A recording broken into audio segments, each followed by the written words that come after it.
İstanbul'da Uyghur Milli Tibabeti ve Doğrugerlik ilmi muhakeme yığını ötküzüldü. Bu yığın Uyghur Tibabeti Tadqiqat Vakfı tarafından o'rinlashtirilgan bo'lib, yığınğa dünyanın her qaysi joylaridan kelgan Uyghur doktor, tabib ve tadqiqatchilar bo'lib 280 kishi qatnashdi. Yığında Uyghur Tibabeti ve Doğrugerlikka varislik qilish hamda Uyghur Tibabeti jurnaliga kirgizilgan asarlarni baholash qatorliq temalar muzokara qilindi.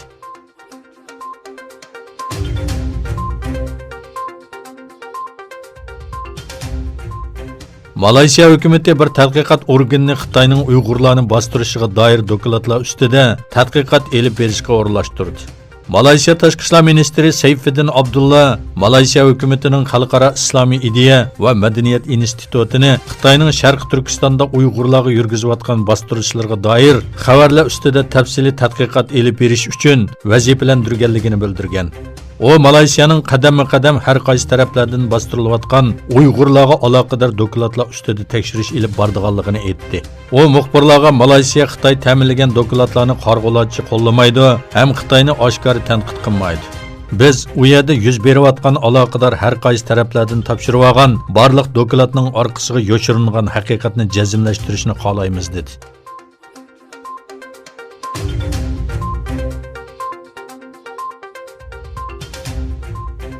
Xitoy tadqiqotchisi He Jiankui to'ralma holatidagi ikki guvohning genlarini o'zgartganligi uchun 3 yillik qamoq jazosiga hukm qilindi. Xitoy Xinhua torining xabar qilishicha, Shinjin shahridagi bir sud mahkamasi He Jiankuiga yana 3 million yuan jarima qo'ygan. Sud mahkamasining qarorida Shinjin Nanfang Texnika universitetining sobiq muavin professori He Jiankui shuhrat va manfaat qo'g'lashib, tibbiy axloqqa xiloflik qilish bilan ayblangan. Yegilishicha He Jiankui boshqalar bilan birlashib, sunniy urug'lantirish usuli orqali tug'ilgan ikki guvohning genlari bilan haplashgan.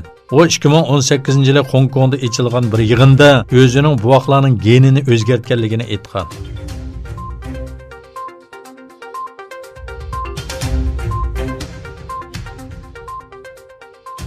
Xitoyda Wang Yi ismli bir protestant bastir dövlət hokimiyatini og'dirish jinoyati bilan ayblanib qamoq jazosiga hukm qilindi.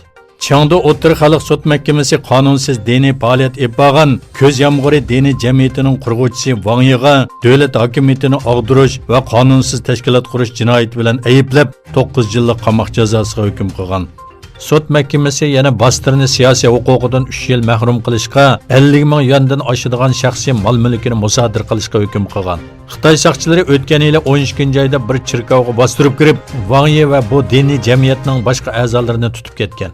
Kommunist Xitoy hokimiyati o'z ideologiyasidan boshqa barliq din va qarashlarga dushmanlik bilan muomala qilishni davomlashtirmoqda.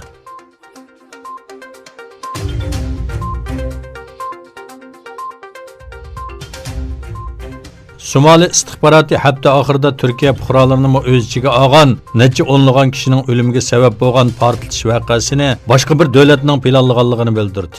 Somali davlat istixborot va bexatarlik organi ommaviy taratquv hisobida e'lon qilgan bayonotda poytaxt Mogadishodagi terrorlik hujumga doir dastlabki dokladni hukumatga sunganligini bildirdi. Hujumning bir davlat tarafidan planlanganligi va tashkillanganligi o'ttirg'i qo'yilgan bayonotda voqeaning tekshirilishi uchun bir qism xalqaro istixborot organlari bilan hamkorlik elib bordiganligini bildirdi. 81 kishining o'limiga sabab bo'lgan hujumni hozirgacha hech kim ustiga olmadi.